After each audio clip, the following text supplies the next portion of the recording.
Dear viewers, Newton drawing tone চ্যানেলের পক্ষ থেকে আমি রশিদ নিউটন আপনাদেরকে সাদর সম্ভাষণ জানাচ্ছি।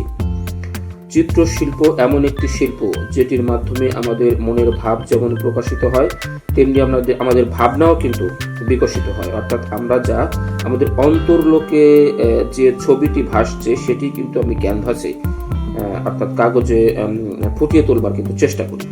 তো চলুন দেখা যাক আজকে আমাদের আয়োজনে কোন ছবিটি আমরা আঁকতে চলেছি।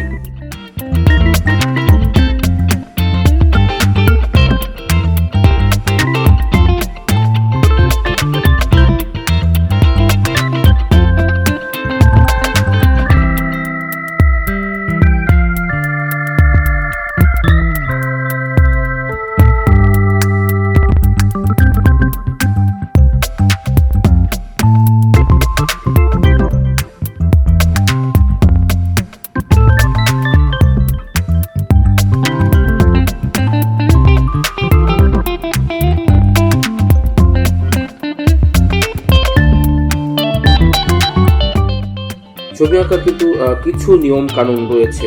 অর্থাৎ যারা জাত শিল্পী তারা কিন্তু আসলে তাদের ভেতরের প্রতিবিম্বটাকে কাগজে ফুটিয়ে তোলার চেষ্টা করে, তাতেই একটি সুন্দর ছবি হয়ে যায়।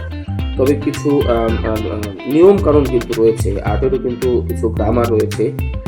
আমরা যেমন ছোটবেলায় অ আ ক খ শিখে কিন্তু আমরা পড়তে শিখেছি, লিখতে শিখেছি, আর্টেরও তেমন কিছু নিয়ম কানুন রয়েছে। আমরা আমাদের ড্রয়িংগুলোর মধ্যে দিয়ে সেই গ্রামারগুলো আপনাদেরকে দেখিয়ে দেবার চেষ্টা করব, শিখিয়ে দেবার চেষ্টা করব, একসঙ্গে শিখবার চেষ্টা করব।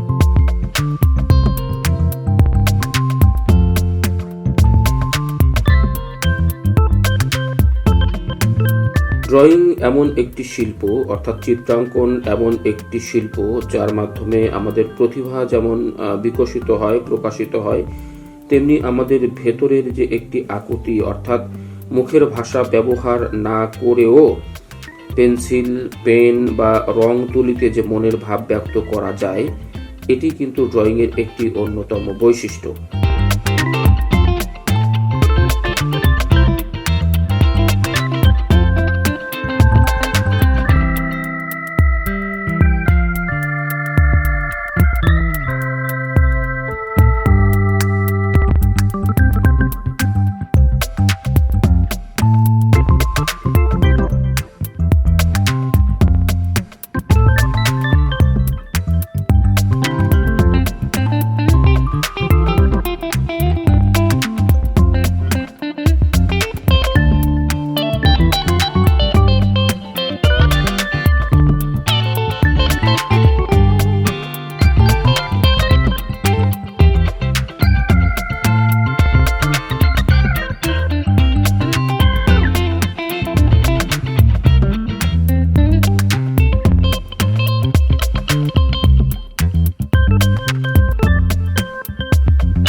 ডিয়ার ভিউয়ার্স, শেষ হয়ে এলো আমাদের আজকের ড্রয়িং। আপনারা দেখতে পেয়েছেন যে ছবিটি আমি এতক্ষণ ধরে আঁকার চেষ্টা করছিলাম সেটি কিছুটা কিন্তু শেপে নিয়ে আসতে পেরেছি। অর্থাৎ নিশ্চয়ই আপনারা বুঝতে পারছেন যে স্টেপ বাই স্টেপ একটি নিয়মতান্ত্রিক ধারাবাহিকতার মধ্য দিয়ে কিন্তু আমরা এই ছবিটি, এই ড্রয়িংটি বা এই চিত্রটি কিন্তু শেষ করবার চেষ্টা করলাম। আর্টের মধ্যে কিছু গ্রামার রয়েছে, কিছু নিয়ম কানুন রয়েছে যেগুলো জানলে আসলে ড্রয়িংটা ভীষণ সহজতর হয়ে ওঠে এবং অত্যন্ত জীবন ঘনিষ্ঠ বা জীবন্ত মনে হয় সেই ড্রয়িংটি। তো আপনাদের কেমন লাগলো জানি না, যদি ভালো লেগে থাকে লাইক কমেন্ট করে আমাকে উৎসাহিত করবেন। সবাইকে অনেক ধন্যবাদ।